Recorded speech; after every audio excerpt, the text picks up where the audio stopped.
Hey! Hello, everybody. Welcome. It's Thursday. It's 9 p.m. That means it's UK Cowboys time. Yay! Yeah, it's season 2, episode 103. This week, looking at offensive prospects on the Cowboys radar. But instead of me just nattering on and getting annoyed by the sound of my own voice, we have the three wise kings with us here again. We've got Paul, Jamie, and Graham with us. How you doing, guys? I know, bad. Just waiting for my goddamn pizza to arrive. You and pizzas, it's always the I fucking same. love pizza, bro. Pizza and barbecue. Pizza and barbecue. Pizza and barbecue is where it's at.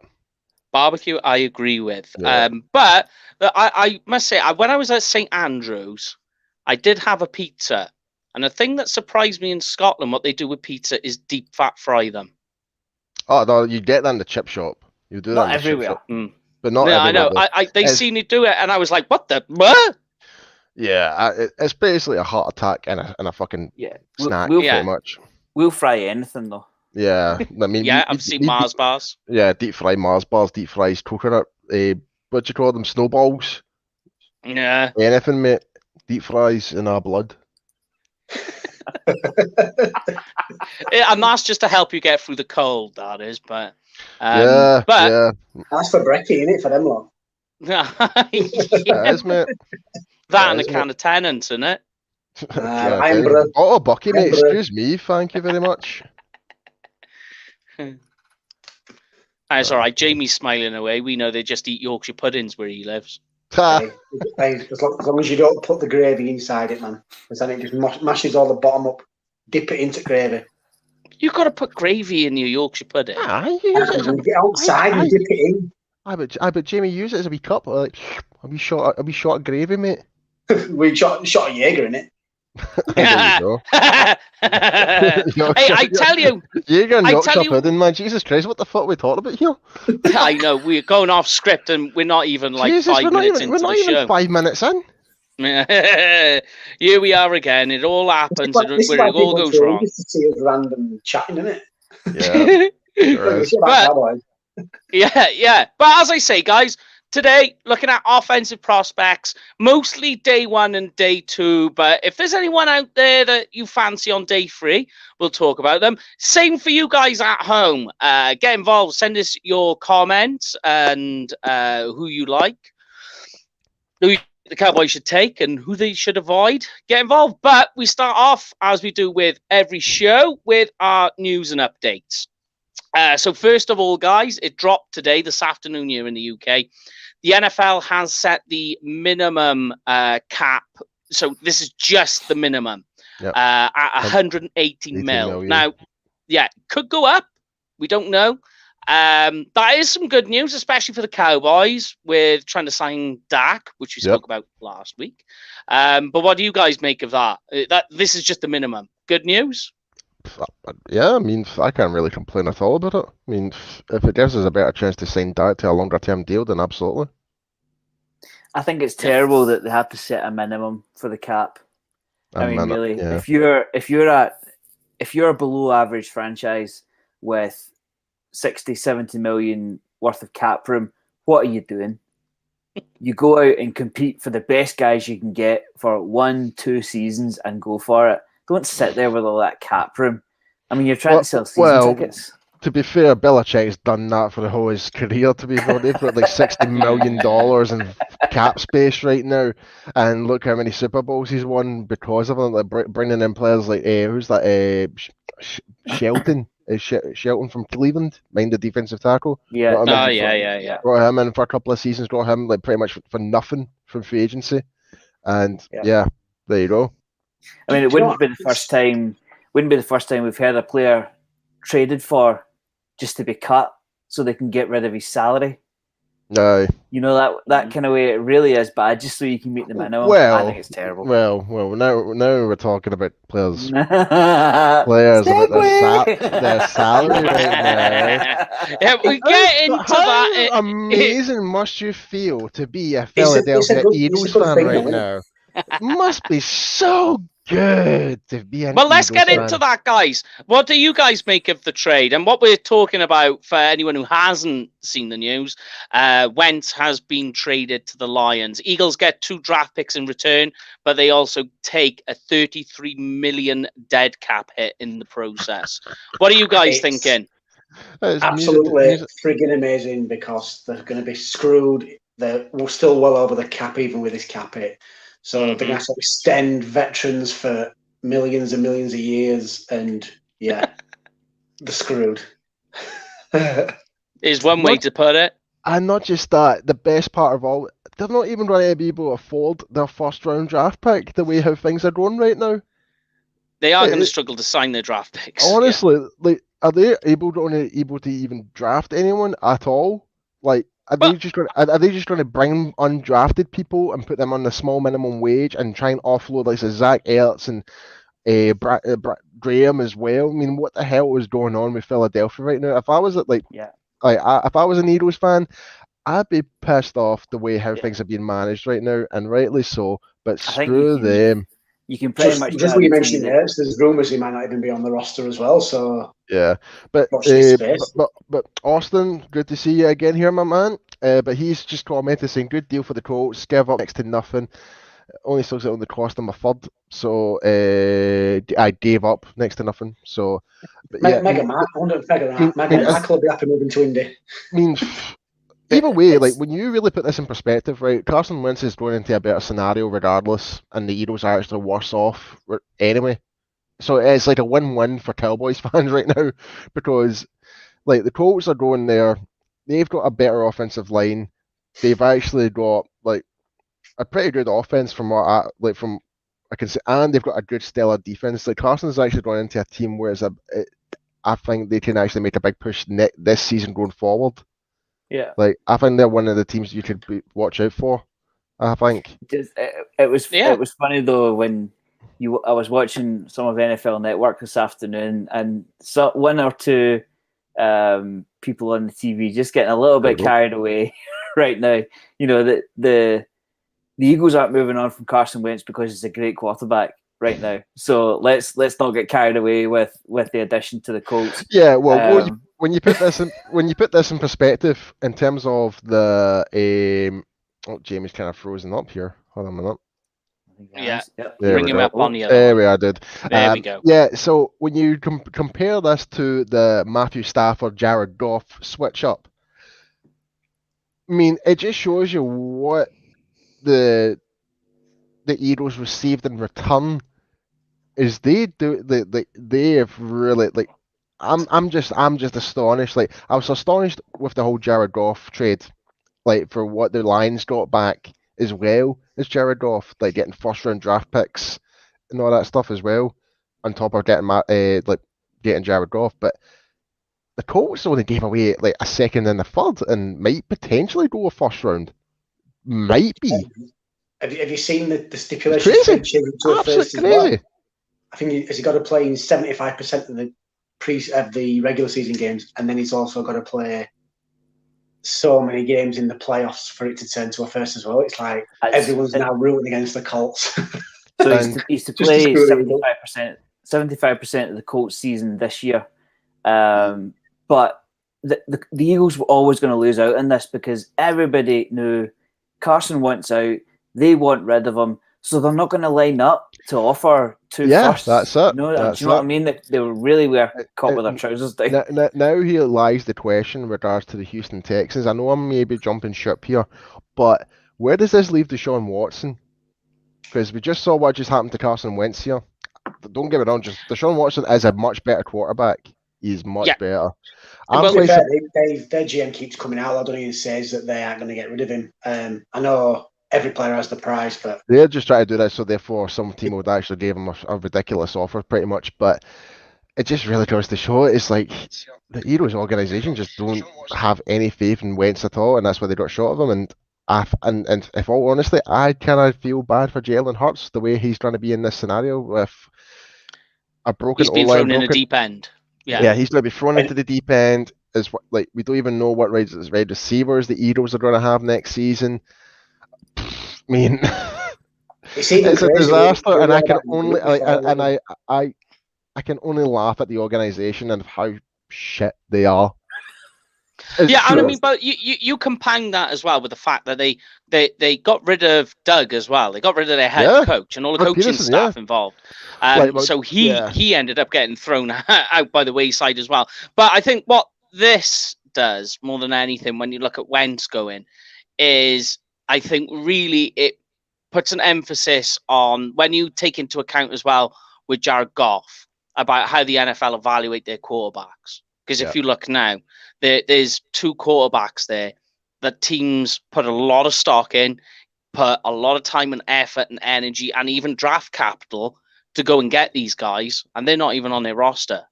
They haven't even got through. They got through one contract. Wentz got offered that contract that, by the way, Cowboys Nation last year were up in arms about. And look where it landed them.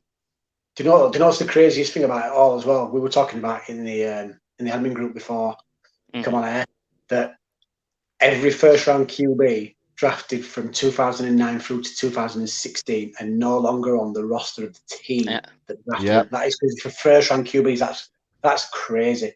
Exactly. That's what I mean, and this is what I mean about. Not to mention first round, but second rounds as well. I'm pretty sure. It's just insane. And that's what I mean when you talk about the evaluation process of quarterbacks. There's something that's fundamentally going wrong there. I think a lot of it, to be honest with you, is NFL staff's trying to create. And that's always a bad thing. You take your draft prospect, you put them on your team, you elevate. So you take what they do and make it better. You don't create. You don't go, right, he's a rushing quarterback, I'm going to make him a pocket passer. Yeah. So I think that's what's going on. So that's when you just kind of mentioned it. So see, the whole times when I said, like, this is the Bible I go by now. It's like the draft is a lottery. It really is. It is. And how many times have we seen, and especially in the past couple of years, the late rounder, like late of the first round, middle of the round quarterbacks that get picked, they actually still are fundamentally being awesome. Like Lamar Jackson, I'm trying to find, like, even Ben Roethlisberger, he was like a 10th pick overall. He wasn't like number 1, number 2, or but you can get the idea. But all these quarterbacks in the later rounds are starting to make more of a. Look at Josh Allen. He went, 16th, 17th overall. He went. Who's that? Sorry. I think was it Josh Allen went about 16th, 17th overall. He went. I could be wrong. No, Patrick Mahomes did. Patrick Mahomes won that, but Allen went early. Allen was number 5 overall. He went number 5. I'm pretty sure. But for example, look at Mitchell Trubisky. Like he was number 2 overall, and there's still questions about, is he going to be playing star next year? Yeah. I mean, you know what I mean? So it just comes to show that nothing is absolutely guaranteed in the quarterback position. Yeah. Like, I had issues with Trubisky anyway, because he was a 1-year wonder. Yeah, he was a 1-year wonder. They must have been smoking some really good ganja that night. Honest to God, like the fact that they just moved up one place. Yeah, they went at one spot and gave up so much. I mean, for me, this comes from the very, very top. This comes from the owners. QBs being brought in too high, played too early, and then the coach being assigned to that QB and then getting the sack when his QB doesn't play well. And then the whole thing starts over again because a new head coach comes in. He's not attached to the current QB. He goes and picks his guy. They end up screwed for the cap. And it's just a huge, massive circle that keeps going round and round and round. If owners would actually give their guys time to learn, they may actually get somewhere. Like, just what you mentioned there, you say, what was the who was the guy in Arizona? He Kyler Murray. Josh Rosen. Josh Rosen. Oh, Josh Rosen. Yeah. I feel bad for Josh Rosen because he was put into a really he was given into a really crap position. Like I thought he was. To me personally, I thought Josh Rosen was going to be that quarterback of that draft, but other teams thought otherwise. Well, funnily enough, one of the things I've always pinned down with Jared Goff about, people saying, Jared Goff getting traded, bad quarterback. To me, Goff was stung by his rookie year with what Jeff Fisher done to him. that absolutely ruined his. Yeah. Like his whole getting into the NFL, thrown into the deep end, given like just absolute crap to play with. Let's be honest. Jeff Fisher is an idiot. Let's be honest. Yeah, agree. But agree. The Cardinals lends itself to my point that they had Josh Rosen.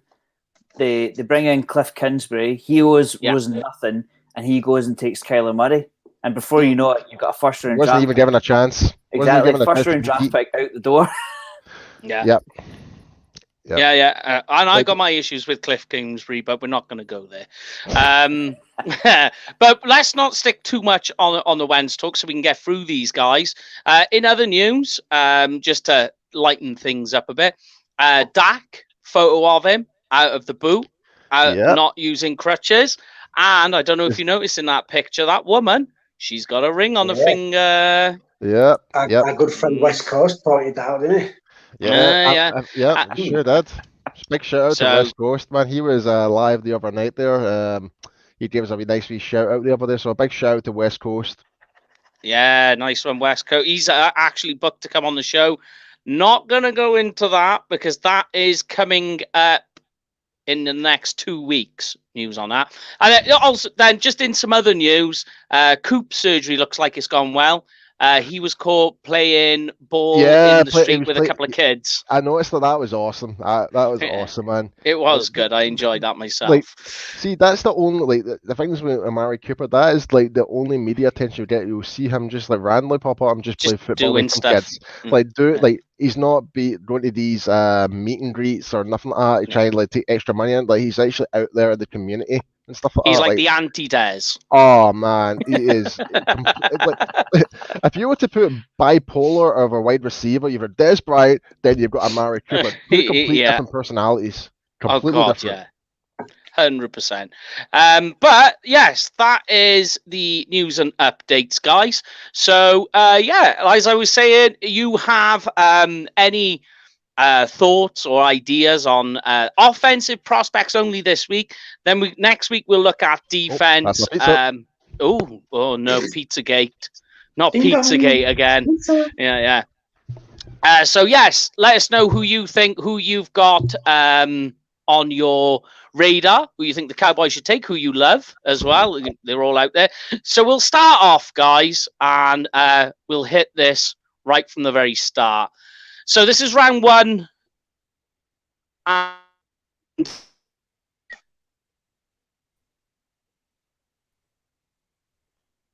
your feeling. Oh, you're lagging. What was going on there? Having a funny five then. Anyway, do you think that the Cowboys day 1, day 2 should take a running back? Nope. No. Not at all. No. Not even say into the third round. No. No. Right. Okay, cause do you really no, that's fine. It's because I'm not disagreeing with you. But one thing I will say, at the Senior Bowl, the Cowboys, believe it or not, they did interview running backs. Yeah, they spoke to a number, but they formally interviewed a couple of running backs. Yeah, there's an element of professionalism about that. They're just doing their homework. They're just getting an idea. A bit of due. If somebody potentially falls, if somebody falls to day 3, if to get to know guys. I think they were simply doing their homework. I think we've got the guy, we've got the replacement for the guy, and we have X amount of areas to fill. So I think taking a running back in the first 2 days would be a luxury. I agree with Graham there, and I also think you've got to look at it in the other way as well. I think you've got to interview. Say potentially, you've got to interview players that you might not even pick. Let's say, because if like you say, you don't interview a running back, then that's clear that the Cowboys are potentially not going to take a running back. So you've kind of got to throw other teams off around you as well in some ways, because how else are you going to, like you say, even in the first round, how are you potentially going to get someone to hopefully fall to 10 So you've got to look at it that way as well, I think, can't you, sometimes? Yeah. Because, I mean, for me, if they're going to go down any road, when we talk about the running back position, the early running backs, so you're talking Travis Etienne, Najee Harris, Kent Gainwell, who Memphis guy. So there's the link there with Tony Pollard. But I think any of those guys, those early guys, I think they're definitely off the board for the Cowboys. I do, though. I like the guys in day 3, early day 3. There's some very tasty subjects there. You could go down the road of Trey Sermon. One of the guys who I know the Cowboys have definitely 100% interviewed was Kylan Hill from Mississippi State. I mean, he's got all the physical tools, very explosive. The issue with this guy is he cannot block. His blocking is an issue. And I think with the way this O-line is right now, I think running backs that can block, a bit of a tongue twister, are probably like right up there at the moment. Would you agree, or do you think perhaps something completely opposite, like a scat back, is really what the Cowboys need to be looking at if they were to go running back? If we were to draft a running back, it would be purely more for the blocking scheme, I would say, because we've got two elusive runners already. If we can get a running back that's more primarily to help up with the pass protection and just cause a disruption to help support the O-line, then great. Then I'm all for it in the later rounds of the draft, or even undrafted, because even DJ Dog, big shout out to DJ for tuning back onto the show. Yeah. You saying Jarrett Peterson from Buffalo for day 3? I think I mentioned it a couple of shows ago that if the Cowboys were going to take one, I prefer one. But I know we mentioned his name is kind of a thing, more like a Bo Scarborough kind of guy, like a bit more of a bigger back, just to kind of take a bit of pressure off Zeke, so you don't have to put Zeke in. Yeah, you know what I mean, and you can kind of extend Zeke's career with the Cowboys a little bit more because you're not pounding him.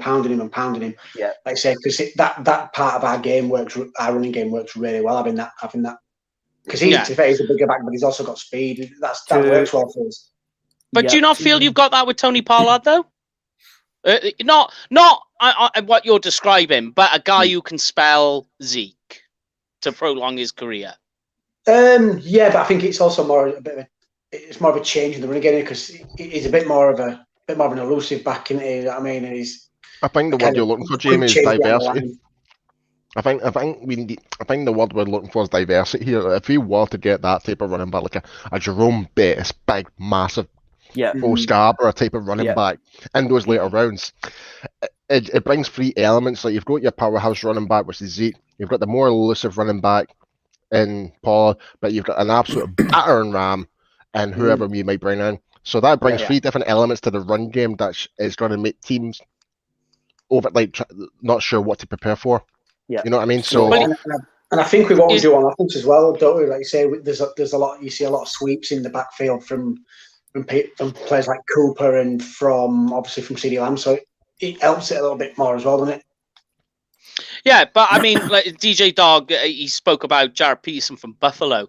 He was really the road I was going down because Patterson, he is a pure scat back, which is what I was trying to see if you guys were falling into. But you're more down to blocking scheme as opposed to having a repertoire, if you like, of running backs then, rather than having the James White, if you like, of the Cowboys running back system. You'd prefer to have somebody who's the battering ram to continue, basically like doing a strength on strength. Yeah, I've got two names for you. John Lovett, running back out of Baylor, big body, 6 foot, 212 pounds. Your big, goal line kind of guy. Maybe not in the running game groove, like more to Paul's point, like a bigger body. And also Spencer Brown, running back from Northern Iowa, again 6'1", 220. Big guys. Maybe not like, again, passing downs, blockers, goal line guys. Just 2 names to watch out for. Yeah. Just so you're looking like opinion. Completely out of the box there. Then. Yeah. Yeah. No, that's Just cool. to That's cool. kind I of- like it. Just to kind of throw it a little bit off topic, just where you're saying kind of we're going for, I say skill position, obviously. I mean, you can say QB, tight end, I think, and you're on about in the first couple of rounds. I only marked, if the Cowboys went offense in the first 2 rounds, I only marked nine names down, and only 2 of them were from a skill position. Yeah, I mean, we'll move on to the wide receivers next. Three at skill position out of 9 that I would consider in the first couple of rounds. Yeah, I mean, let's look at the wide receiver options then. Before we move on, just give an wee shout out to Tim. Thanks for coming back to the show, my man. Thanks for the comments, guys. Well, everybody, get your comments. Keep coming in, guys. Yeah. We'd like to get your thoughts and feelings, know who it is that really you're aiming at, and then we can talk about them as well. But let's look at wide receiver options, guys. This really, before we get into wide receiver prospects, brings up the big debate, which of course is Michael Gallup, because I think it's fair to say that we've got Cedric Wilson that I think isn't going to be signed. So I think the Cowboys, if they do take a wide receiver at this stage, it would be to replace our wide receiver 4 position.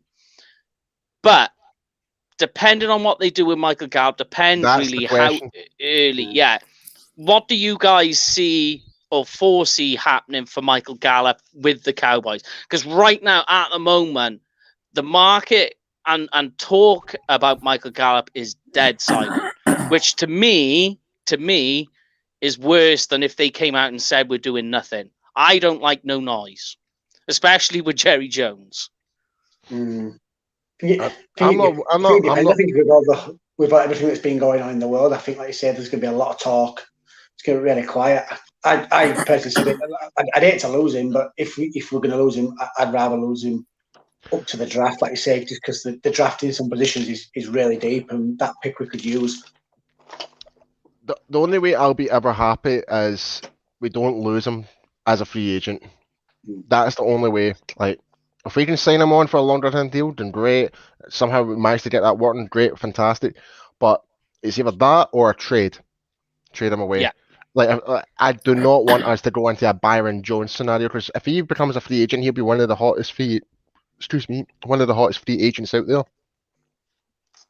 Yeah. I'm gonna agree with Mike. I think the longer it goes on, the longer we're looking at Paul's worst case scenario, and that he walks out the door in March 2022, because, like we've said before a few times on the show, the draft is flooded with wide receiver talent. We are not hearing a peep out of the Cowboys. Nope. Why would you pay top dollar to a receiver that's got 1 year left on his deal when you can go and sign somebody? He has never been a number 1. So, and we've seen what Gallup's like as the number 1 as well when Cooper was out injured. Yeah, this is the thing. Is Michael Gallup so good because he has Amari Cooper on the other side? He has CeeDee Lamb over the top. You know, do we as Cowboys fans get a little bit carried away with Michael Gallup? I'm only throwing out that out for discussion, because I don't think so. I think he's a great player. I think he's a cracking player. Yeah, that's a fair point. I was going to buy his jersey. Just to throw a spanner in the works as well. I mean, I've met Michael Gallup. I've met him. He's a great guy. I say just to throw a spanner in the works, and not that we would take one, but look who at the wide receiver position could potentially be there at 10 as well. This is a good, interesting point. Gallup and Connor Millions to move for Sewell. Only player in the top 10 I would do that for. Like, who knows? Like, there's a lot of mock drafts saying we might actually get Sewell at number 10, and I don't know what to believe right now. Like, if Sewell was to be there at number 10, you better believe we better bloody pick him, to be fair. But do you know, I've seen Shane, and the only team that kind of seems to be the one that would stop him falling to us in Cincinnati. Yes. All right, chocolate pudding. You're a white dog. But I mean, look, right? You know, hello, Valente.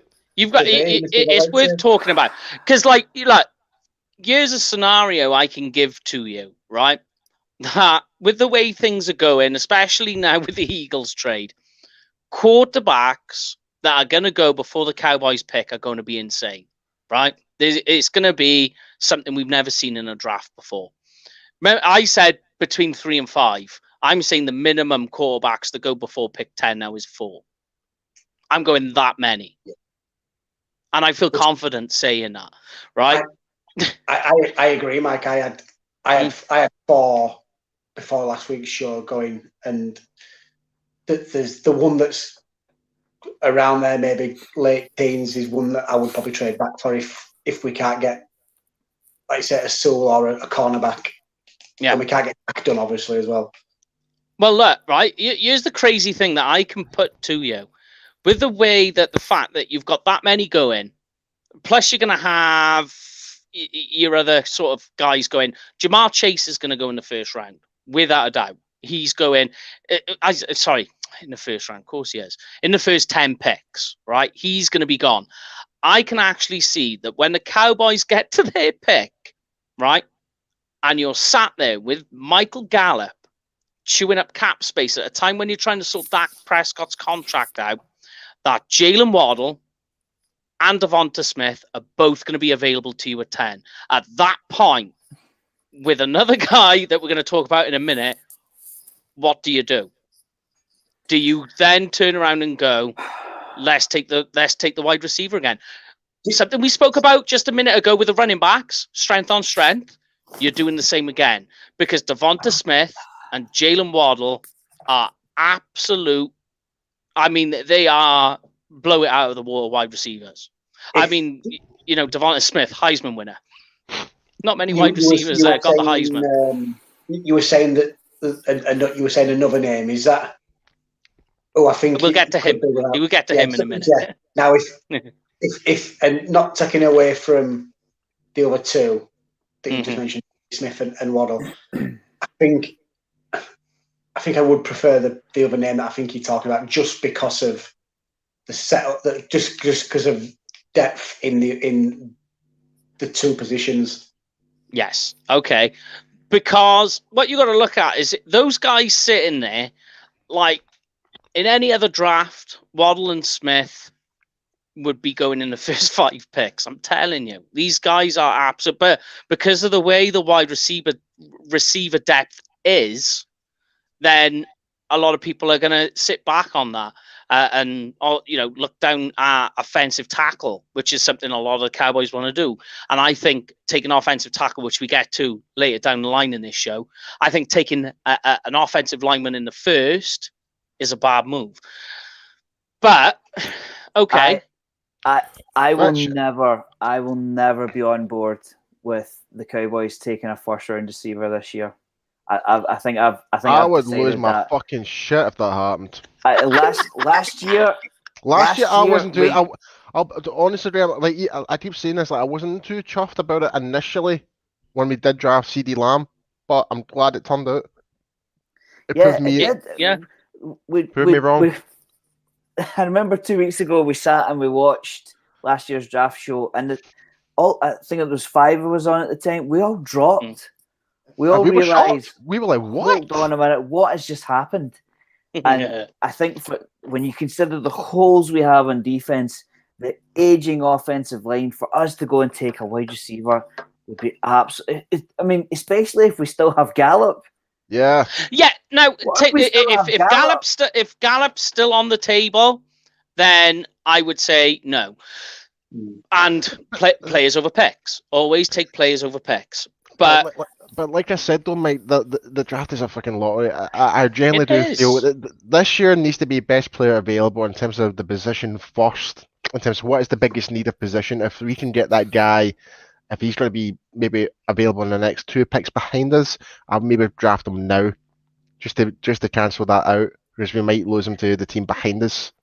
But in terms of, oh man, like, the thing about Gallup, it could be interesting as well, like I said, just because of the fact that there's all these rumours of, like, Carolina apparently offering multiple picks and McCaffrey to try and get Sean Watson. That's right.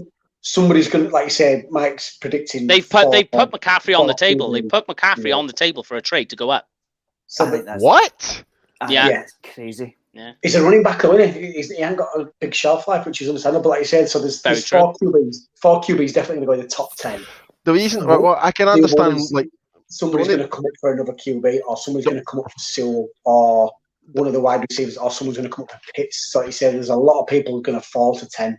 Listen, if there was a team that was going to trade and get McCaffrey, it would be for a marketing perspective. It would be selling fucking jerseys more than anything, because he is a star player. Like, he will do a good job if he was to get traded to some other team, yeah. But the main thing is, like, the organization, whoever will trade for him, are going to make a shit ton of money in terms of the jersey sales and stuff. The rumor going around the mill is that's what they offered the Texans a first rounder and Christian McCaffrey, but apparently they want 2 first rounders. Which with the Stafford deal you can understand. Yeah. Right, here's a scenario for you on trade night. Right, okay. We're sitting at number 5 with the Bengals, right? And you've got, just for instance, Jamar Chase has gone, right? And you've got Smith and Waddle sitting there at 5. And then all of a sudden the phone rings and it's Detroit on the phone. And they said, look, how about Michael Gallup and 10 for 7? That way, the Lions get Gallup and they still have a pretty good chance at getting Smith or Waddle. We move on from Michael Gallup and we go and get somebody like Caleb Farley or Penny Sewell.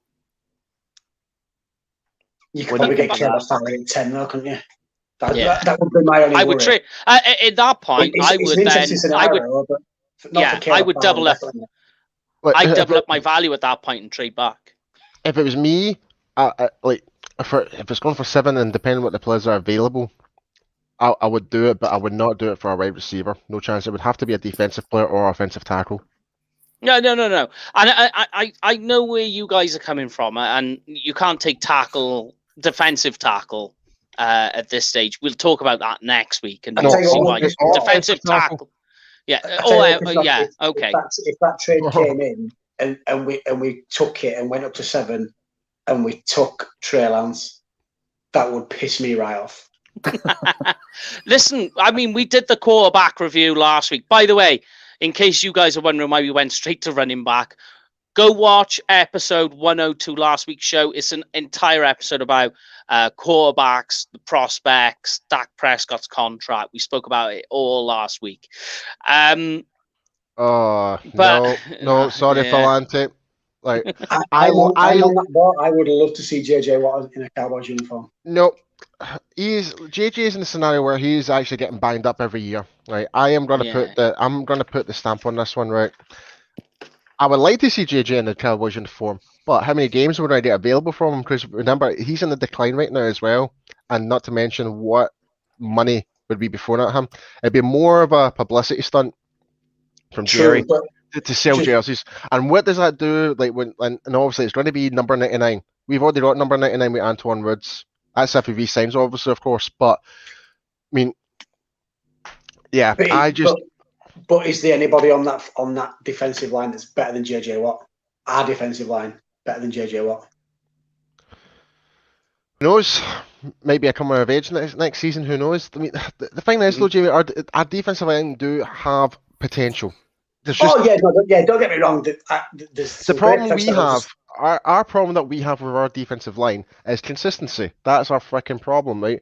But when you've got and this is no disrespect to is it AFC South or whatever it is? Yes. Let's be honest, that division is trash as well. To be fair, it really is. It's even worse than the NFC East.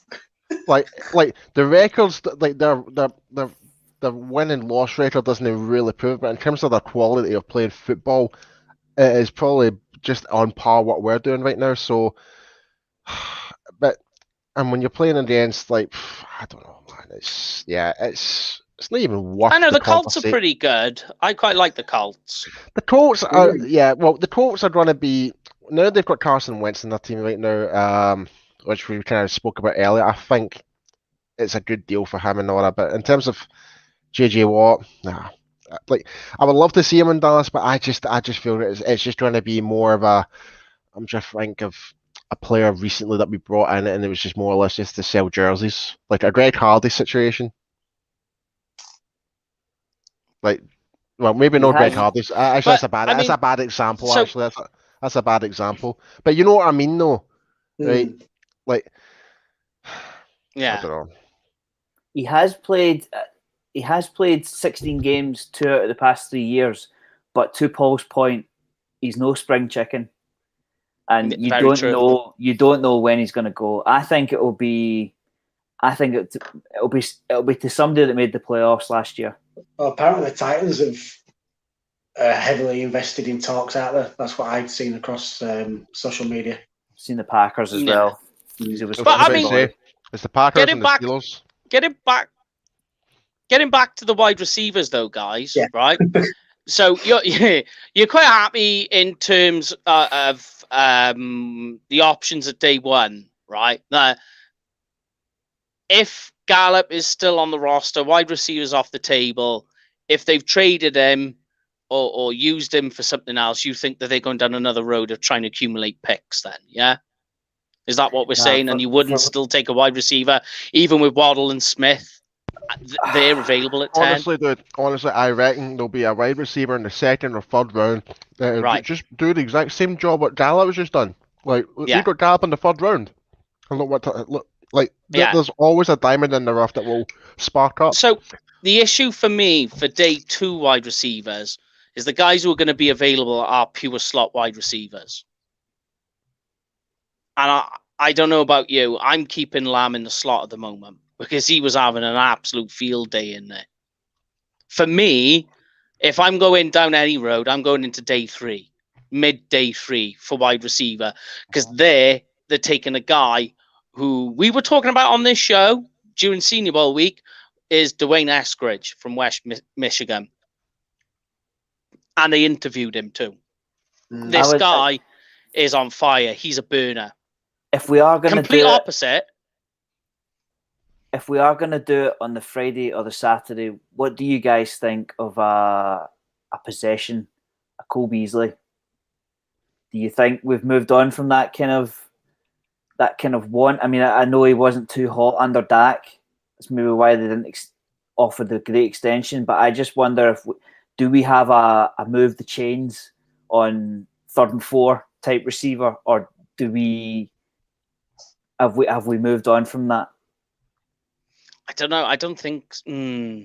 See, I would still take a wide receiver if Gallup is still on the roster, and this is what we keep going back to, because he is. So we'll just assume he's still going to be there for now until we see otherwise. That if he is, I think I'd like to take a wide receiver because you need to fill the Cedric Wilson role. Yeah. You still got to fill that gap because you can't do it. The only way you can get around that is where we get into this massive argument. Yeah. The tight end position. Oh, God. Hallelujah.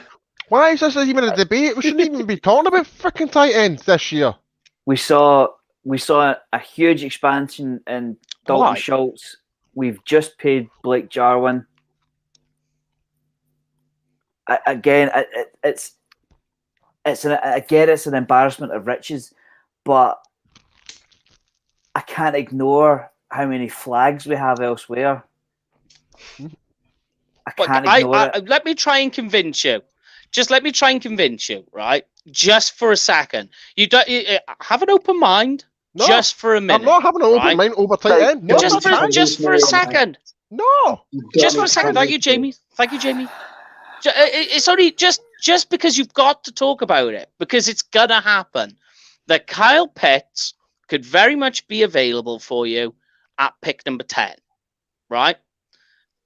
this is a guy who I can actually see fall into the Patriots if the Cowboys didn't take him, which is just completely ironic because that is just like a pure him and Parsons, him and Micah Parsons are just like pure Patriots fits, right? Right. Let me explain to you that what Pitts can do is this guy. He can beat whoever your slot safety type guy, your slot hybrid guy.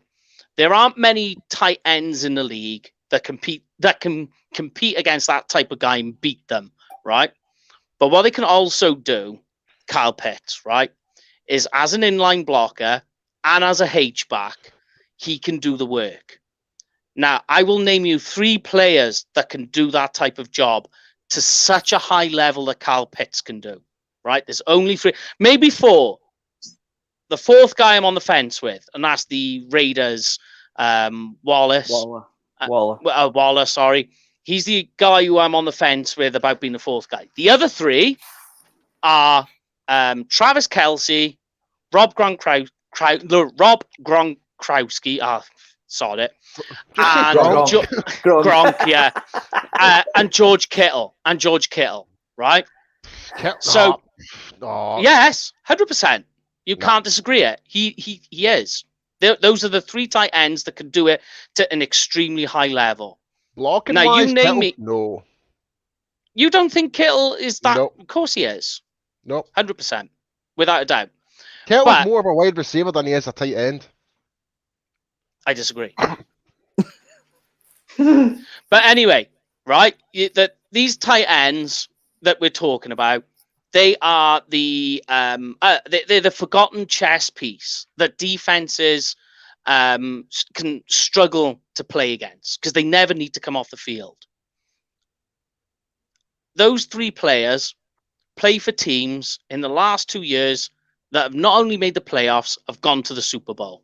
Kyle Pitts, when he enters the league, he will be that next guy that can do what Kelce and Gronk have done. He is a match for them. Kelce has been in, like that. You said 2 years with Kelce. Kelce's been in the league a lot longer than that. 2 years? No, Super Bowls in the last 2 years. Oh, right. Yeah. So if you look in the last 2 years, the 3 teams that have gone to the Super Bowl have been the 49ers, the Chiefs, and the Bucks. And they've got Gronk, Kelce, and Kittle. Pitts is that guy. I still think that the pick will more than likely be a cornerback. But if Kyle Pitts is there at 10, I would seriously consider taking him over a cornerback. I really would. And it wouldn't surprise me that if they did take him, he's my favorite chess piece. He's my favorite player in the draft. He's even. So I'm just gone on now to have a look, right? I was talking about Darren Waller. I was on the fence with. I kind of like messed myself up by saying that because I've checked Kyle Pitts and his player comparison is Darren Waller. So and I did that without looking, if you like, but previously anyway. But Waller is the 4th tight end in the league that can do what the top 3 tight ends in this league do. Pitts is going to be that next guy. Right. He's got all those traits and numbers and measurables. Right. So my question is, let's say we do get Pitts, right? Right. Well, for a start, I would not be too chuffed about it.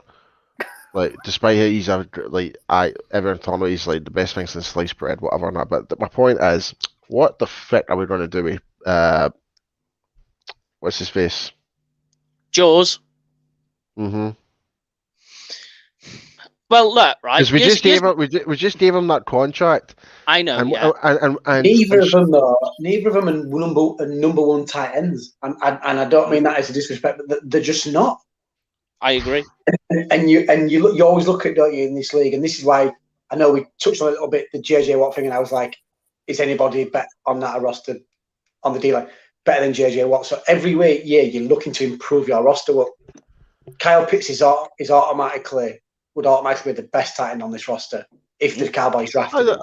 I'm not disagreeing with that. I am not. I just hate the idea of us just drafting a tight end in the first round when we've got so much more bigger need.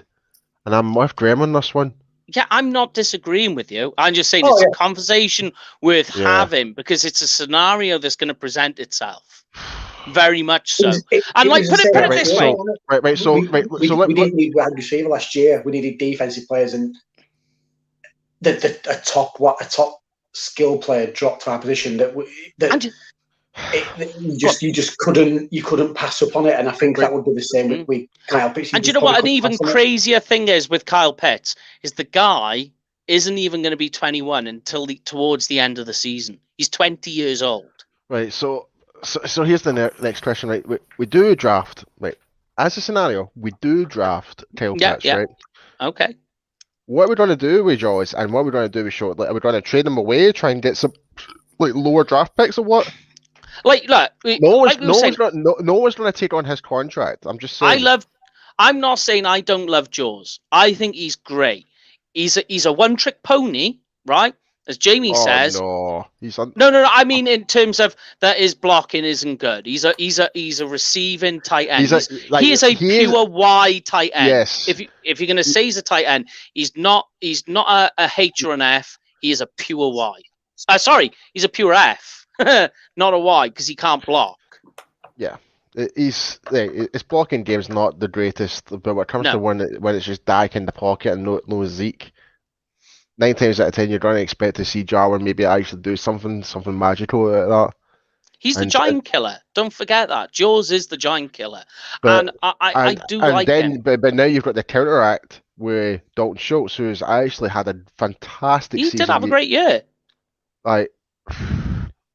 But here's my problem: is what Jaws are you getting? Because as we say, he's an F type tight end, right? So he's a pure receiving tight end. His blocking game is what's the best way to describe it? Falling over slowly. It's the best way to describe it, right? But I mean, funnily enough, I just described Zach Ertz there, but he's made a good career of it. He was considered a top 3 tight end for a very brief smattering of time. Yeah. But what type of Jaws you getting? If you're talking about a guy who is a receiving F type tight end who's just coming off an ACL tear, what type are you getting? And does that mean then we're just sticking and hanging around with Dalton Schultz, who was good, but you're doing all of that when you add Pitts available to you, who is a pure blue chip, right? Let me put it to you this way: if Kyle Pitts was a wide receiver, see what you've done now, Mike. See what you've done. I'm just trying to present you with options here. That if Kyle Pitts was a wide receiver, he would be a top. He wouldn't drop very far down the list in where he's at, but you add to the blocking that he can do. And his level of intelligence that he's got, then you're adding a complete. He is a pure Y tight end that will end up being a top 3 or 4 tight. He will overtake Darren Waller, who he's comped to. Just to answer DJ Dog's question here, I literally have not got a Scooby-Doo. I'll be perfectly honest with you, man. Like, for me, I've kind of got it in my mind when it comes to this draft is, if a cornerback is not available, the one we're particularly after, then I would try and look to trade down. If Sewell is there at number 10, you bet our ass. Like, if we get Penny Sewell somehow magically at number 10, I will literally lose my shit. I'll be jumping outside, screaming the high heavens at 4:00 in the morning here in Scotland. Right. So, when they say in terms of those players, I wouldn't be too thrilled, to be honest. I wouldn't be thrilled about it. When he says lose the shit, does that mean lose your shit as in, oh my god, I can't believe we got this player, or lose the shit? That's a good point. Oh my god, why did we draft that person? Let's ask him. Dog, are you referring to losing your shit in a good way or in a bad way? Like, you're like, crap, why did we do that? Or like, yes. Right. All I will tell you is the type of skill set that the Kyle Pitts has. He's got the traits, athleticism, of Gronk, Kittle, and Kelsey, and they're 3 teams that have gone to the Super Bowl in the last 2 years. And that is how I'm going to leave it. Right. After being open-minded, like, for years we've heard always draft best available. Best available is the way to go. Stick especially to blue chip players, and you will not go wrong, right? Yeah, especially blue chip. The voice in the back of my head since Dak Prescott went down. Right, okay, got you. I got you. Has been, we were Team 40 Burger, right? That defense has got worse since Team 40 Burger. Yeah. To go and add Kyle Pitts to the other side of the ball is not helping. Do you get what I mean? And say Dak did go down again, you could have all the weapons in the world, but you've nobody to pull the trigger. And before you know it, we're looking at another 8-8 season. Maybe worse. I know best. I can hear so many people screaming at me, say, look, stick to your board, best player available. Whoever's top, draft them and move on to the next day. But with wide receiver, with tight end, I can't do it. That should be the least of Welch's. We've got an embarrassment of riches at wide receiver right now. Even if we have Michael Gallup, we have Jaws to come back. Dalton Schultz is doing well. I can't do it. I'm the exact same, Graham. I'm with you 100% in that one. And you wouldn't take any in day 2 either?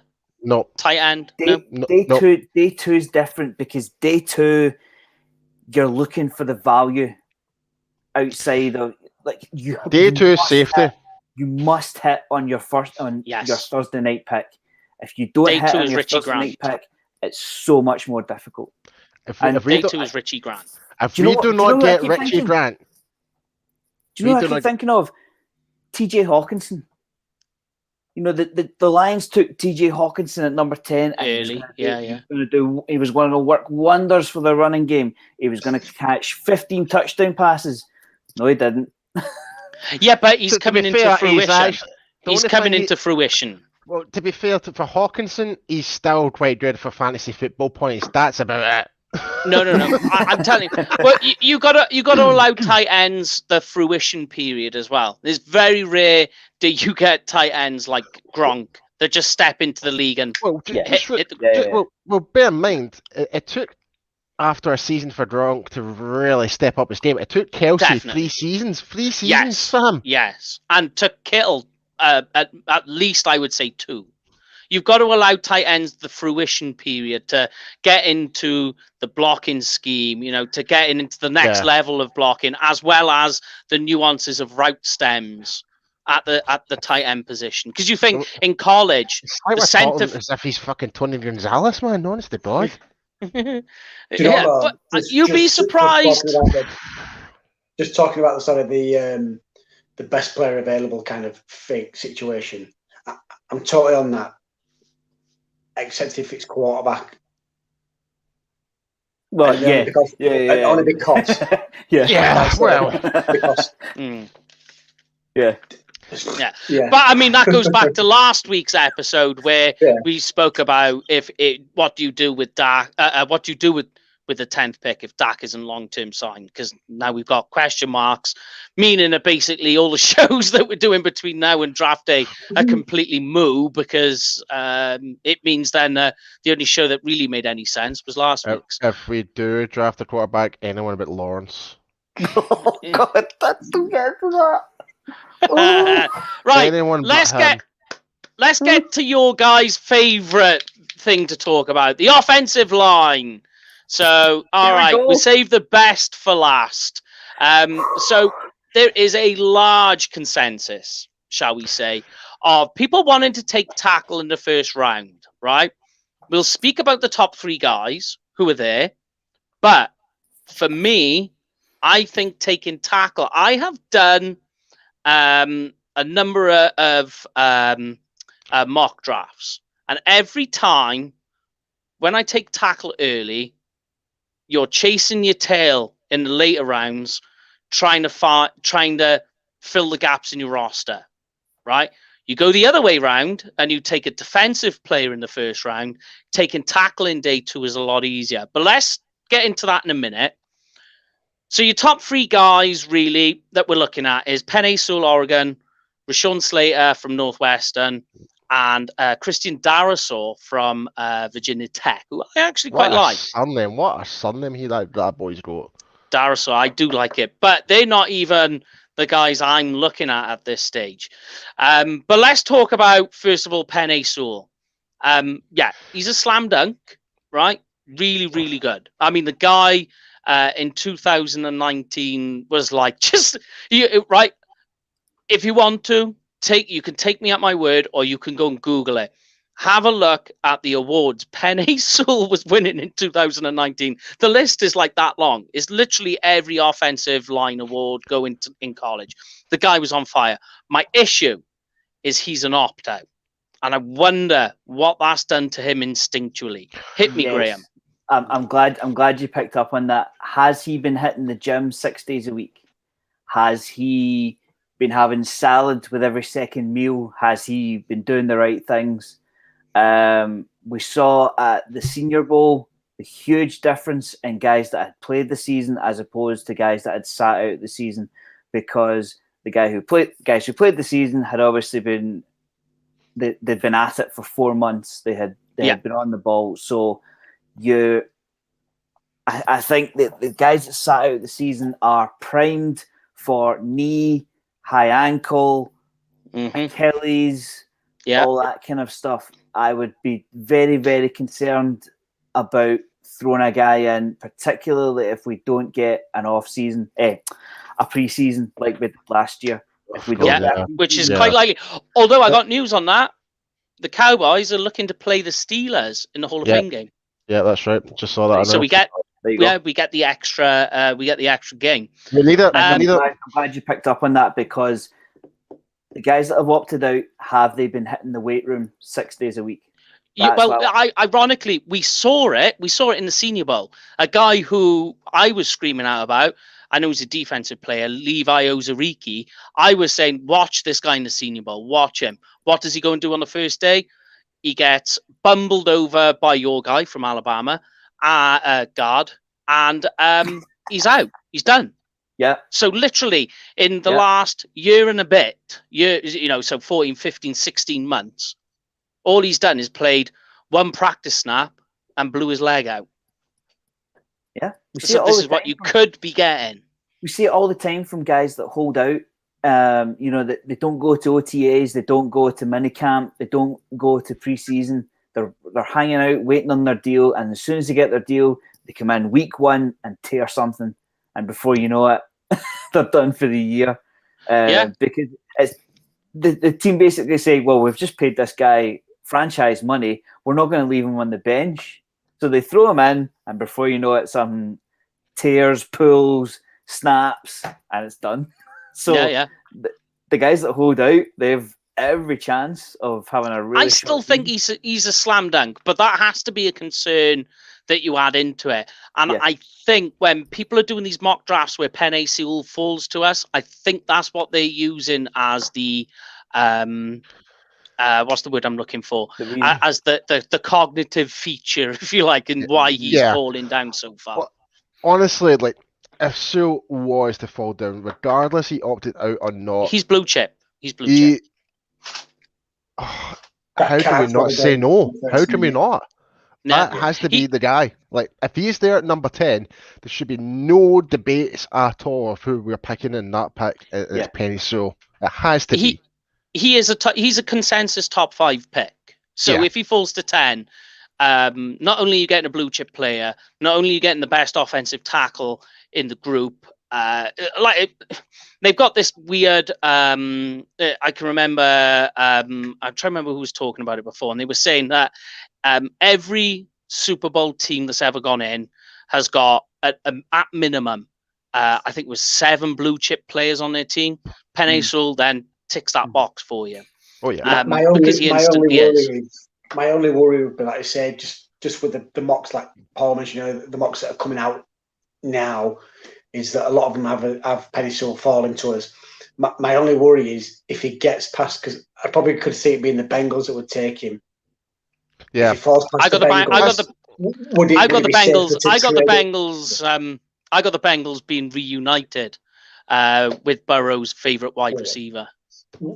So that would be the ideal situation. But if he does fall past the Bengals, would you trade up maybe 2 spots to be certain to get him, and rather than risk someone jumping above you? Yeah, would you do it? I think we're in a really good position at number 10, to be honest. Because there's going to be I think there'll be other teams behind us to even offer us a trade. No, I'm just kind of talking to kind of not run the risk of losing him.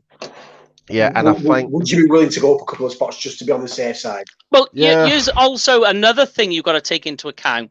That is a negative, if you like, for Penei Sewell. That you really need to go back and check, right? And the issue is Penei Sewell is a tackle for Oregon, which is in the Pac-12.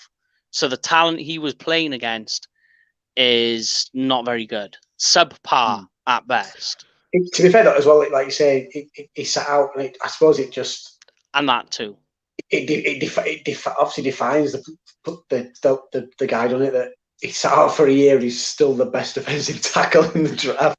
Here's the crazy bit: the guy is like over 330 pounds, and you will not see movement skills and mirroring skills on a guy of that weight like you've ever seen before.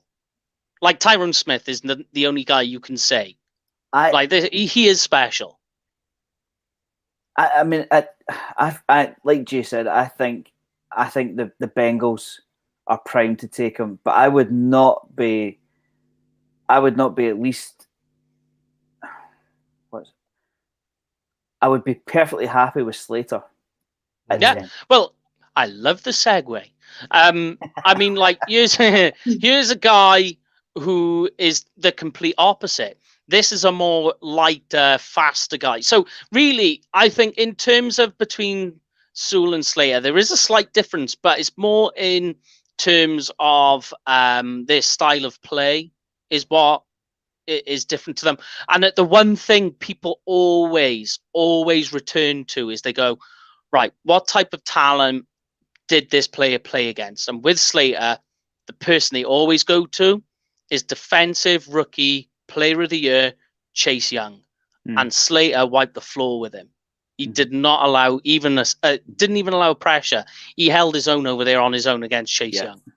But would you take him at 10 though? That's my only thing. It would be a hard sell. It would be a hard sell. I think if you're going to take Slater, if you're going to take Slater, as long as you're not dropping too far, you can't really into the teens, really, which would be a bit hard. No more than 15. If we can get a at trade most, down, at most, if you're going to trade down, yeah. And I would still even be concerned. 5 places down. If we can get down to 15 and Slater's there, then great. We've got that guy. Like I'd be really happy with that if we trade down, get more picks in the later rounds, and maybe even whatever in the next year. We've got enough first rounder or something like that. Who knows? Because they're guaranteed. Whoever's at 15, 14, 13, they will want to try and go up and get someone they really think they might have a chance, because they are looking at our board thinking, well, if Penei Sewell goes away and there's no cornerbacks, expect a phone call. Like here's the funny thing. The funny thing that we're talking about with Penei Sewell is the same thing with Rashawn Slater in terms of he opted out as well. He's an opt-out. So you got issues there. So really what you get put back to then is the next guy who ended up last season from Virginia Tech, Christian Darrisaw. He was the number 2 offensive tackle in the nation in college last year. The second best. I suppose who knows, he might actually get drafted a lot sooner than we think, because he's the only guy that's game ready pretty much. He's the one that's played all. He's pretty much ready for training camp straight off the bat, because we don't know the condition of Sewell and the condition of Slater. But I'm seeing more of the comments. Would we receive for trading that? We don't know. It was just a hypothetical. He's saying like, yeah. Yeah, I get what he's asking. Yeah. I mean, we are going to do an episode where we do trade down and trade up options. It is one of the episodes we'll do. But I like the sound of that one. I had a couple of made already for that. Yeah, no, we've got that. But I tell you what you like about Darasaur, Paul, is one of your favourite little traits is his punch and the power in his hands. Absolutely rock solid. If he gets your hands on you, you're done for. Good. Well, that's the thing we've kind of lacked, especially in the center of the offensive line right now. Like, even though he's more regarded as a tackle, is that correct? You what? Sorry. Is this guy? Is he more referred as a tackle? Yes. Like, he's very rare. Is he on an island because of the way Virginia Tech play their system because it's run heavy? Right. Because like. Obviously, if Tyron Smith does play, obviously we can move him inside because I still think left guard is still a big question part as well.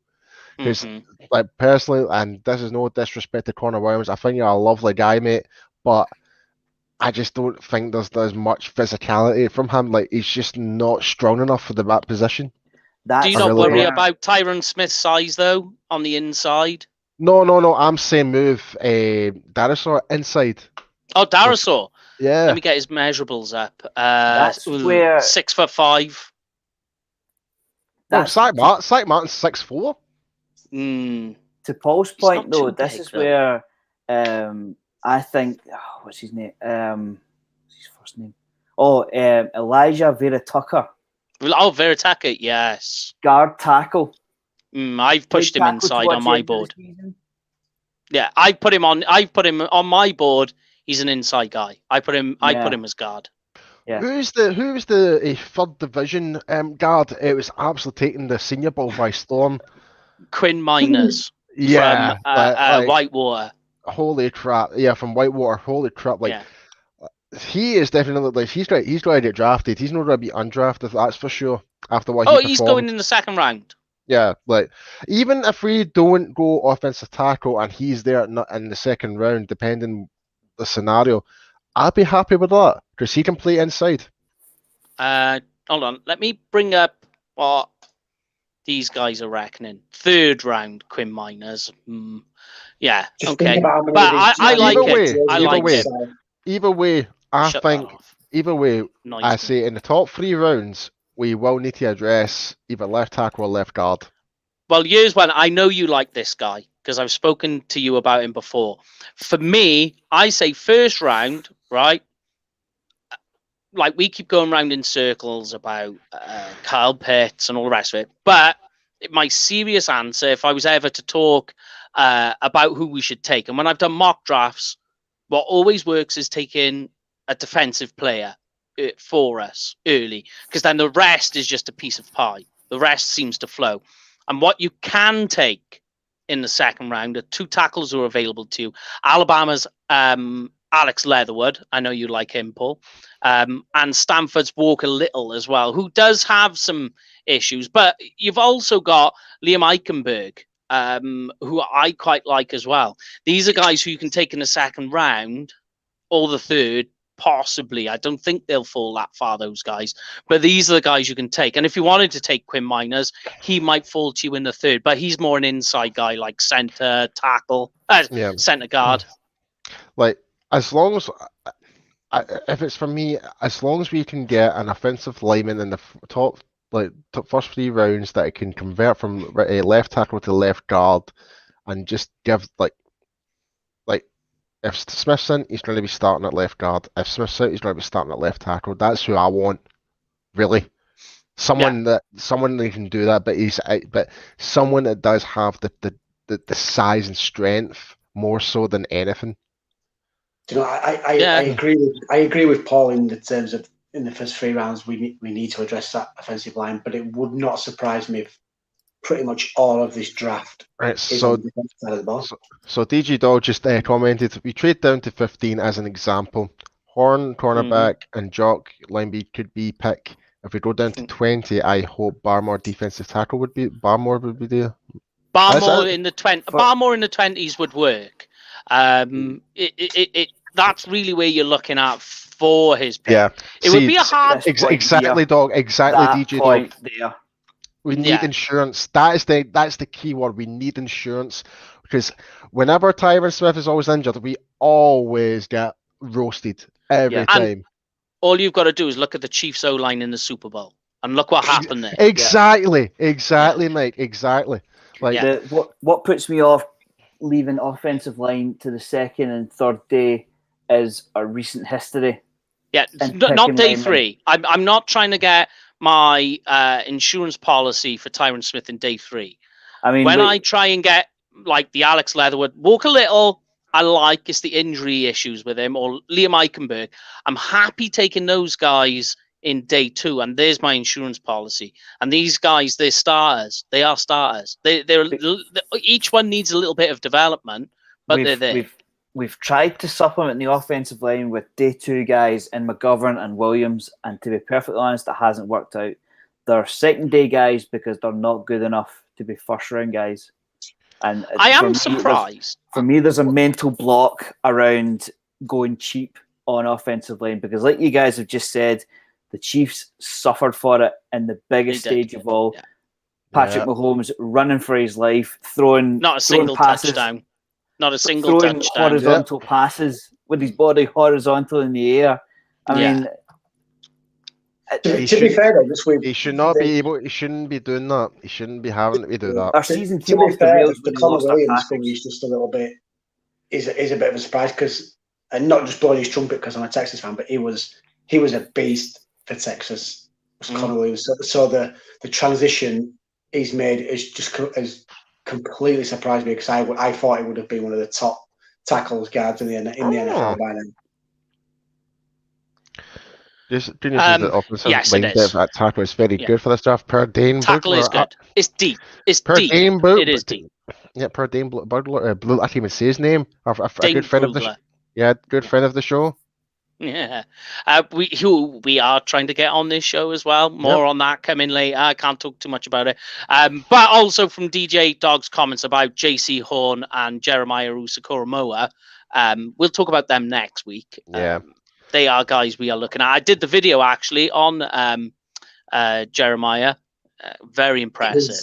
Probably one of the best. Amazing. Oh, not only can he play off ball, he can play off ball linebacker, but this guy is probably one of the best pass rusher. You know, if you wanted to use him as your designated pass rusher, you've got him. This is another great point. Is we cannot afford to let Dak run the ball nowadays, especially with the injury he just picked up.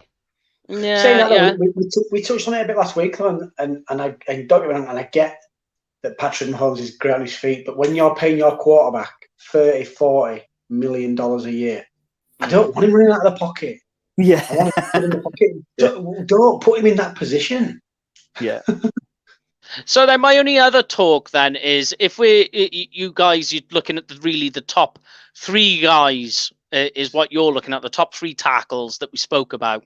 But I know I'm surprised Jamie, mind you, hasn't spoken about a certain long haul Samuel Cosme. Are you in the same frame of mind as me that you think he shouldn't have declared this year and gone back to Texas to have another year? God, yeah. I'm not saying he's not going to transition to the NFL. Wow, that is straight up honesty right there, Jamie. No. Texas were awful last year, and he was probably one of the shining lights out of it. But I think he could have done with another year in college. Yeah, there's a few players, like you spoke about Trey Lance earlier. There's another guy. I just wish that they would they're the sort of players I want to see go back to college just for that one more year, just to get it under them. But there is one more guy that we did speak about, and I know this is Graham's guy, and that's Alabama's Deontay Brown, who is just a man mountain, 350-pound Deontay Brown at 6'5" as well. 350 pounds. Yes. Yeah. Jeez. And what's funny is when you watch his game, the first thing that you see on tape is just his brute battle axe strength. This guy, it just throws people around like empty tracks. If that's the case, this is just me being narrow-minded, but if the guy that size and strength, get him in our O-line, because if that's one thing is look at his stats. I think I've right. Yeah. We're actually just short. I'm just short of 1,000 snaps for Bama. Right. Okay, so I'm gonna do my due diligence and actually do more research on this guy. Watch some game film on him. Honestly, I think it was just short of 1,000 snaps. So where do we? So where do you guys allow one sack in 1,000 snaps? All right. Why is he not being talked about more then? Why is everyone keep talking about these other guys? Because he plays for Alabama. Yeah, well, that's it. Is that the reason why? Yeah. No. Deontay Brown, he's a pure guard. He's literally only going to be playing guard, but he is very. I'd be happy with that. I'd be happy with more of a pure guard, but it can also still kick out. Like look what Zach Martin did. He's a pure natural guard, but like it's easy to try. Like honestly, if you're an offensive lineman, it's actually a lot easier to transition from guard to the outside rather than from right tackle. Sorry, so from tackle to guard. It's harder. Like the thing I will tell you with Deontay Brown is that his his quickness and his general speed is, because he's such a big guy, he's very, very slow. So, like in terms of if he doesn't win. So, like if he opens his hips up, you played O-line, he opens his hips up too early and he can't recover and he can't. Yeah. So he opens his hips up too early. You see it a lot. Or not a lot, but you do see it. But when it happens, he struggles to recover because he's not very quick. My problem is against NFL talent that is going down the road of speed. Like speed is becoming a thing nowadays in the NFL. Like his recovery ability is very bad, and that's why he's down so low, because he fails to recover.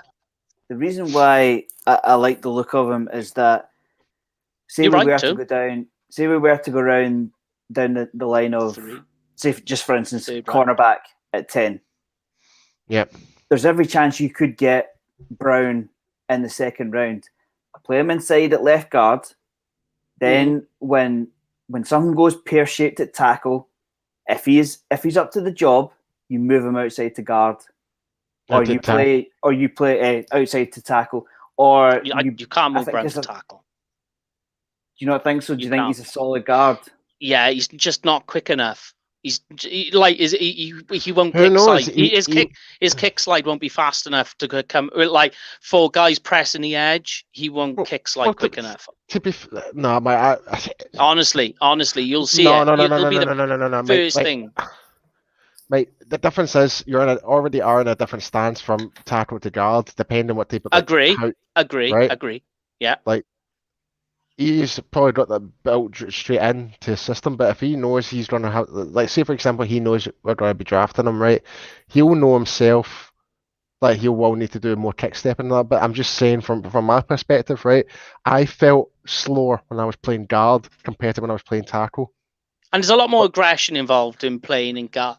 No, guard is the most aggressive of the offensive line, without a doubt. And that's what he's good at. Right, so I'm happy with that, but if you like him moving him to the outside, it is more of a step back in a way in terms of physicality and a perspective.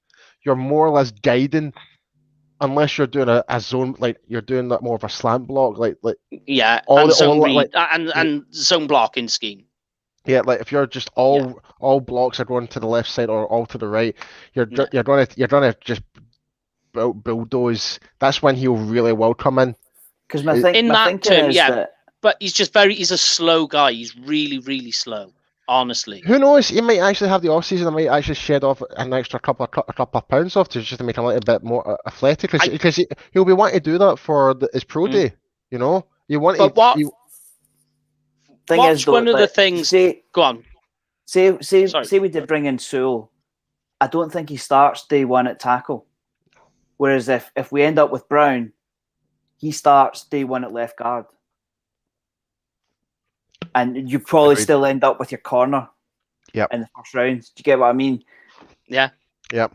Like, all I will say is, like, with Brown, you're quite right to like Brown. I liked him too great. And watching him in the Senior Bowl against Marv Wilson was really, really fun to watch. Like, I honestly go back and watch that. It was good. Good battle going on there. And I actually opened my eyes up to Marv Wilson. I was like, there's a guy. Reminded me very much of Neville Gallimore. Talk about that.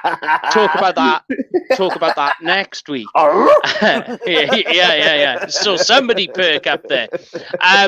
But honestly, like, he is a good player. I do like him, but I think he's going to be suited to the guard position really much so, definitely. But yeah, I mean, apart from that, I mean, like you brought up Quinn Miners, a guy who just literally exploded onto the board. I don't know where he came from. After that, really, I mean, we can talk about any of the guys if you want. Like I say, the Walker Little, I quite like from Stanford. The issue is the knee injury. Since the knee injury, he just looked like he was stepping slower, It's the same reason why I'm out on Micah Parsons. Jalen Mayfield. You like him? Yeah. Just for discussion. Yeah, I like the Michigan guy. A lot of tools in the bag. He's got all the tools. A lot of raw power as well. Just like, natural power. You can see it in him. Walter Football have him as projected 1 or 2 round, first or second round. Just I wouldn't say he's first. I would say more. Neither would I. Yeah, 2 or 3, I could say, but that's about it. But his biggest issue is his hands, the opposite of what we were talking about. He's got issues striking too early, and his hands are just a mess. They're all over the place. Oh, God. That's one thing annoys me. And I was guilty of it when I was playing, is I got too trigger happy. If you're too trigger happy, a defensive lineman is just trying to eat you and just throw throw a move on you so quickly, man. See, in terms of offensive linemen, what do you guys say in terms of measurables as opposed to actual talent? Like, for instance, just giving you for instance, you can't coach wingspan or height. Right, so how it tends to work is like the more heavier guys were the guards pretty much, because they can probably like tighten it, like regardless what side they are, but the center was probably the most important one, to be fair. Yeah, he touches the ball every snap, and he dictates the zone for the. And he's got to have it up here. He's got to have it up here. Like, he needs to, like, for the center, they need to read to see how many wide receivers, look to see where the linebackers lined up, because we normally give it codes. Like for us, we would always, if we're going to be more pass blocking focused on the left, it'll be something starting with the letter L, like Lima, or something like that. Something like starting, and if it's on the other one, it'll be like Rocco, or something like focus on the right, or just thinking about all these different terminologies. But in terms of the tackles, they're more like, they are just slightly smaller. That, like, to me, I prefer playing tackle than I did to guard, even though I was a bit of an aggressive idiot. But I preferred playing tackle because I felt as though it gave me more room to kind of like you were saying earlier, Mike, like using my hips a lot more for the kick step when it comes to pass protection. But when it comes to run blocking, when it comes to run block, especially if you're square, you want to be square. No. What I'm trying to say, whereas in tackle, you have more chances to actually do like swing tackles. Yes. Like you're pulling away and you're going the opposite direction. Basically, what Cleveland did to us, pretty much. Because I'm thinking in terms of coaches, if my guy has arms 2 inches shorter than most defensive tackles, there's no way I can get around that. But I can work with hands. The thing is, when it comes to the hands, like, it didn't really. If we were just to even grab contact on them and make sure that it was tight in and it wasn't extended out, and if they were passing us, it didn't look like it was holding. That's what we were kind of taught. So as long as we didn't look as though it was holding, but as long as we're actually keeping them in close, the more closer you can keep a defensive tackle or defensive end to your body, and put the hand onto the hip if you're the on the edge rusher, and force them out wide. Brilliant. That's what you want to do. But yeah, I mean, like DJ Dog, talking about the hands, they talked about Oklahoma Center, and you need good feet as well. The feet is the most very important much. For tackle, it's all about the feet and the hips. It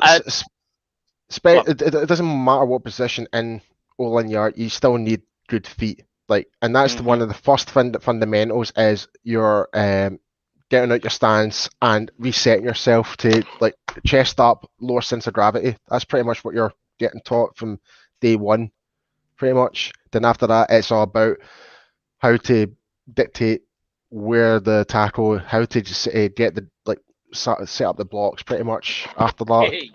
Yes. So but I mean, you were talking there, Gray, about hands. DJ Dog said about Oklahoma's centre, Creed Humphrey. Ironically, the thing he's best at is his hand placement and the strength in his hands. He's really strong, very good, really good player. Probably the best centre in this class.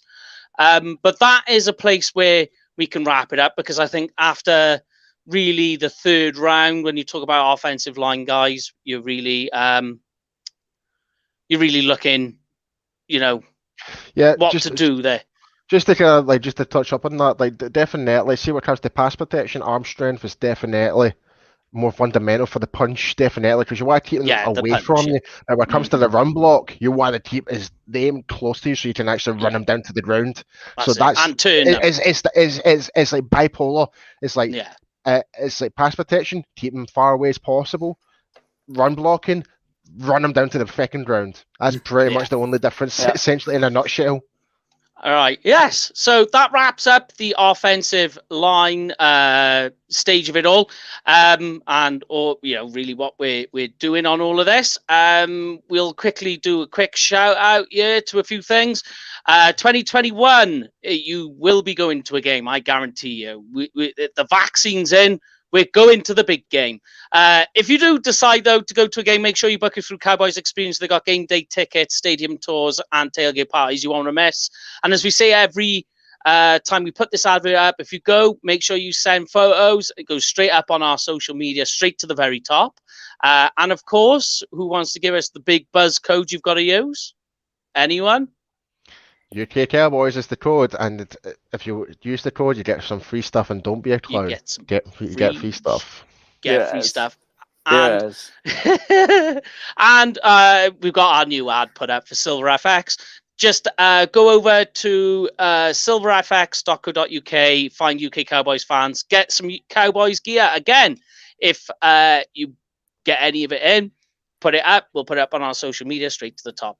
But that is, of course, for episode 103 this week. Offensive prospects. Next week, it's get a bit more nitty gritty. There's a few faces on this screen. I can see they're eager to talk next week about next week's show, which is the defensive prospects. Then we can really start getting into it as we get close to the draft show. But thank you, everybody, again for joining us. You are our MVPs. You are our best prospects.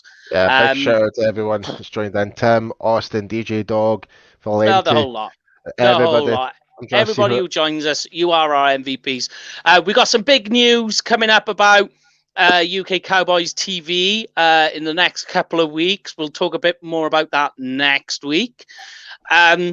Oh, yeah, you're not going to want to miss the news that's coming up. It's huge. Monumental is what we're calling it. But yes, from myself, from Paul, Graham, and Jamie, it's UK Cowboys TV. We will see you all next week. Stay safe. See you next time.